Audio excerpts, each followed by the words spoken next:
Hello साथियों, नमस्कार।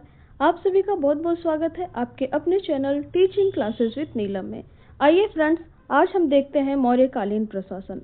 हम क्वेश्चन पर आते हैं, सीधे देखते हैं कि क्वेश्चन नंबर 1 कह रहा है मेगास्थनीज का मूल ग्रंथ लुप्त हो गया है और उसके विवरण की जानकारी हमें कुछ परवर्ती यूनानी लेखकों के द्वारा दिए गए उदाहरण से मिलती है। तो ये कौन कौन से लोग हैं जिन्होंने उदाहरण दिया है? Arrian, Diodorus, Justin, Plutarch, Strabo. तो इसका आंसर क्या हो जाएगा? पहला एवं दूसरा, 1 2 4 3 4 5, 1 2 3 4 5। तो इसका आंसर हो जाएगा ऑप्शन नंबर डी, 1 2 3 4 5। फ्रेंड्स, हम जानते हैं कि मेगास्थनीज सेल्यूकस का राजदूत था जो चंद्रगुप्त मौर्य के दरबार में 304 से 299 ईसा पूर्व तक रहा। 304 से 299 ईसा पूर्व के आसपास तक रहा था और उनके ग्रंथ इंडिका में चंद्रगुप्त मौर्य के प्रशासन की विश्वसनीय जानकारी प्राप्त होती है। हालांकि यह ग्रंथ अपने मूल रूप में उपलब्ध नहीं है, लेकिन फिर भी इसका उदाहरण अन्य यूनानी लेखक जैसे एरियन, डायोडोरस, जस्टिन, प्लूटार्क तथा स्ट्रैबो इनके विवरण में है। फ्रेंड्स, हम नेक्स्ट क्वेश्चन देखते हैं। चंद्रगुप्त मौर्य के शासनकाल में पाटलिपुत्र का प्रशासन एक समिति द्वारा संचालित था जिसके सदस्यों की संख्या थी 20, 30, 40, 50। तो इसका आंसर हो जाएगा ऑप्शन नंबर दूसरा, 30। फ्रेंड्स, मौर्य युग में प्रमुख नगरों का जो प्रशासन था वो नगर पालिकाओं द्वारा चलाया जाता था और नगर प्रशासन के लिए एक सभा होती थी जिसका प्रमुख नागरक होता था, जिसका प्रमुख नागरक या पुरमुख्य भी कहा जाता था। मेगास्थनीज ने पाटलिपुत्र के नगर परिषद की 5-5 सदस्यों वाली 6 समितियों को बनाया था। इन प्रत्येक समितियों में कितने सदस्य होते थे? तो 5 सदस्य होते थे।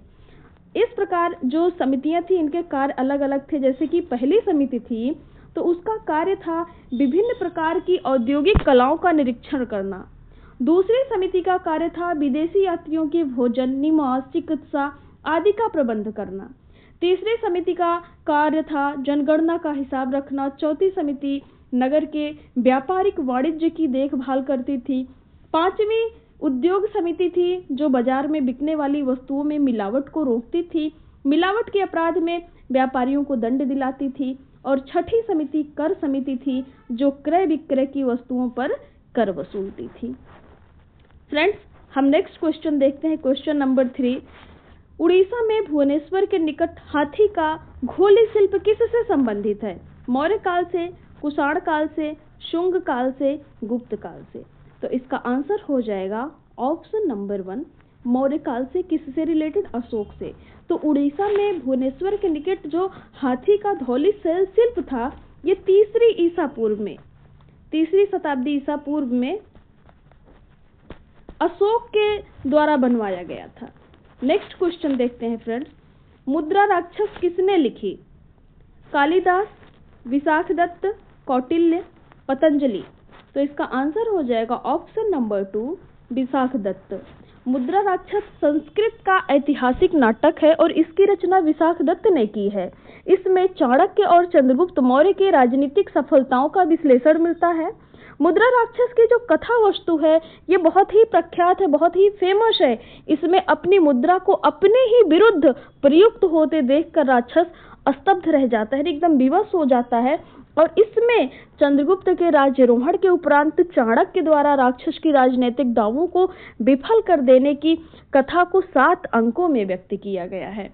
तो मुद्रा राक्षस किसने लिखा है? विशाखदत्त ने। फ्रेंड्स, हम नेक्स्ट क्वेश्चन देखते हैं।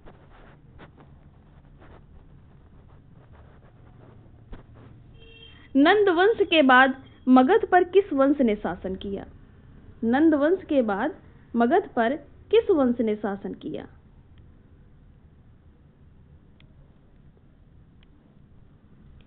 शुंग ने, मौर्य वंश ने, कुषाण वंश ने, गुप्त वंश ने। तो नंद वंश के बाद मौर्य वंश। ऑप्शन नंबर दूसरा सही हो जाएगा। नंद वंश का अंतिम शासक घनानंद था और संस्थापक कौन था? महापद्मनंद था। घनानंद को चंद्रगुप्त मौर्य ने हराया और किसकी सहायता से? चाणक्य की सहायता से हराया। कब हराया? 322 ईसा पूर्व में, और इसकी हत्या करके मौर्य वंश की स्थापना किया। तो मौर्य वंश की स्थापना किसने किया? चंद्रगुप्त मौर्य ने। नंद वंश की, जो नंद वंश था, इसके बाद कौन सा शासन है? तो मौर्य वंश का। फ्रेंड्स, हम नेक्स्ट क्वेश्चन देखते हैं। अर्थशास्त्र में उल्लिखित सप्तांग की अवधारणा में निम्नलिखित में से कौन सा शामिल नहीं है? स्वामी, दुर्ग, प्रेक्षा, मित्र। तो इसका आंसर क्या हो जाएगा? ऑप्शन नंबर तीसरा, प्रेक्षा। जो अर्थशास्त्र है, अर्थशास्त्र किसने लिखा? तो अर्थशास्त्र लिखा कौटिल्य ने। कौटिल्य का दूसरा नाम चाणक्य। कौटिल्य ने। इसमें जो सप्तांग अवधारणा है, सप्तांग अवधारणा के अंतर्गत स्वामी, अमात्य, राष्ट्र, दुर्ग, बल, कोष तथा मित्र का वर्णन मिलता है। प्रेक्षा का वर्णन इसमें नहीं है, प्रेक्षा इसमें नहीं शामिल है। हम फ्रेंड्स नेक्स्ट क्वेश्चन देखते हैं, क्वेश्चन नंबर 7। निम्नलिखित में से कौन सा सही कार्यक्रम कालानुक्रम में है? सबसे पहले कौन? मौर्य, कुषाण, हर्यक, गुप्त। नहीं, हर्यक सबसे पहले आएगा। हर्यक, फिर मौर्य, फिर कुषाण, फिर गुप्त। हर्यक, कुषाण, गुप्त, मौर्य, कुषाण, हर्यक, मौर्य, गुप्त।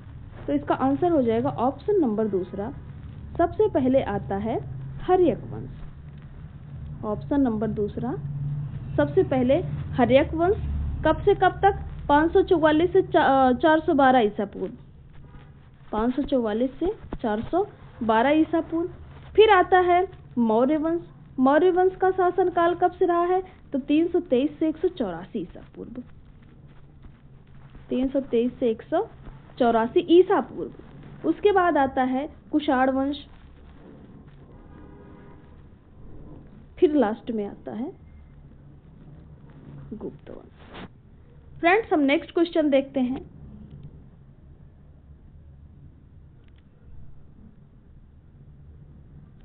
निम्नलिखित मूर्ति कलाओं में कौन सा मौर्य काल से संबंधित नहीं है?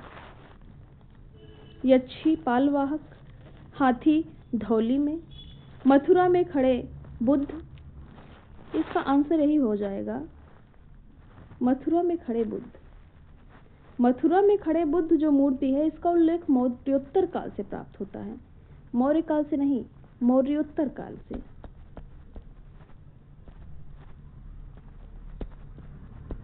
मौर्योत्तर काल से। ये क्वेश्चन पूरा है भी नहीं, कट गया है। अच्छा, इधर नीचे है। हाथुराम पूर्व साण शीर्ष स्तंभ, ये भी मौर्य काल से है। यक्षी पाल वाहक भी है। हाथी धौली में ये भी है, लेकिन मथुरा में खड़े बुद्ध ये मौर्योत्तर काल से संबंधित है। आगे हम देखते हैं क्वेश्चन नंबर 9। प्रशस्ति का अर्थ क्या है? यह एक शिलालेख था, यह एक तांबे की तस्करी थी, यह धातु की तस्तरी पर एक राजसी चार्ट था, राजा की स्तुति थी। तो इसका आंसर हो जाएगा ऑप्शन नंबर चौथा, राजा की स्तुति। प्रशस्ति का अर्थ ही होता है कि राजा की स्तुति करना। प्रशस्ति में राजा के द्वारा किए गए महान कार्यों का उल्लेख होता है। किसका उल्लेख होता है? राजा के द्वारा किए गए महान कार्यों का उल्लेख होता है। नेक्स्ट क्वेश्चन देखते हैं। निम्नलिखित में से कौन मौर्य काल का पुरातात्विक संदर्भ नहीं है? उत्तर काले पॉलिश मृद भांड, मंडलकूप, पक्की ईंटें, चित्रित धूसर मृद भांड। तो इसका आंसर हो जाएगा ऑप्शन नंबर चौथा, चित्रित धूसर मृद भांड। चित्रित धूसर मृद भांड, चित्रित धूसर मृद भांड वैदिक कालीन इतिहास से संबंधित है। चित्रित धूसर मृद भांड वैदिक कालीन इतिहास से संबंधित है। और ऊपर के जो तीन है, उत्तर काले पॉलिश मृद भांड, मंडलकूप, पक्की ईंटें, ये सब मौर्य काल से संबंधित हैं। तो फ्रेंड्स, हम क्लास को यहीं पे समाप्त करते हैं। आपको ये जानकारी कैसी लगी कमेंट में ज़रूर बताएं। और हाँ, इसके पहले हमने सिंधु सभ्यता से रिलेटेड और वैदिक कालीन सभ्यता से रिलेटेड कुछ जो इम्पोर्टेंट क्वेश्चंस हैं एग्जाम की दृष्टि से, उनको हमने करवाया है। आप पिछले वीडियोस को भी ज़रूर देखें और ये जानकारी आपको कैसी लगी हमें कमेंट करके ज़रूर बताएं। दोस्तों, यदि आपको क्लास अच्छी लगी हो तो लाइक करें, सब्सक्राइब करें और सपोर्ट बनाए रखें। जय हिंद, वंदे मातरम।